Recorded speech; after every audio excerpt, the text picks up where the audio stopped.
Hello বন্ধুরা, কেমন আছো? আশা করি ভালো আছো। তো আজকে রবিবার, সানডে, দাদা এসেছে, আমার দাদা, আবার আমার হাজবেন্ড, সব বান্ধবীর বাড়িতে আজকে দেশি চিকেন রান্না হবে। তো কি সবার ইচ্ছা কি হান্ডি চিকেন খাওয়া, পারিনি, ওর জন্য ক্ষমা চাইলাম।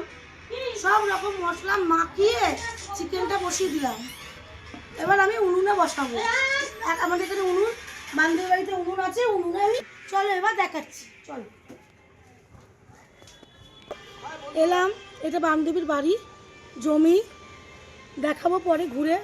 অনেক বড় জমি আমার বান্ধবী, অনেক বড়। এই যে বান্ধবীর এটা। তো চলো আগে মাংস রান্নাটা দেখানো যাক। এই যে মাটির হাঁড়িটা এই উনানে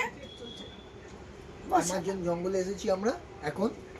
এই দেখুন বন্ধুরা, আমার বান্ধবী কাঠের খড়ি আছে এখানে। আমার এই বান্ধবীকে, ওই বান্ধবীকে দেখেন, এই বান্ধবীকেই আবার সাপেতে চুমু দিয়েছিল এখানে, জানেন? সেই নিয়ে দৌড় ঝাঁপ, ও নিজেরও মনে নেই, এদিকে দেখছি রক্ত বেরিয়ে যাচ্ছে। ভাগ্যিস সেরমই সাপ দিয়েছিল চুমু, আর সেই সাপ চুমু দিলে তো হয়ে যেত।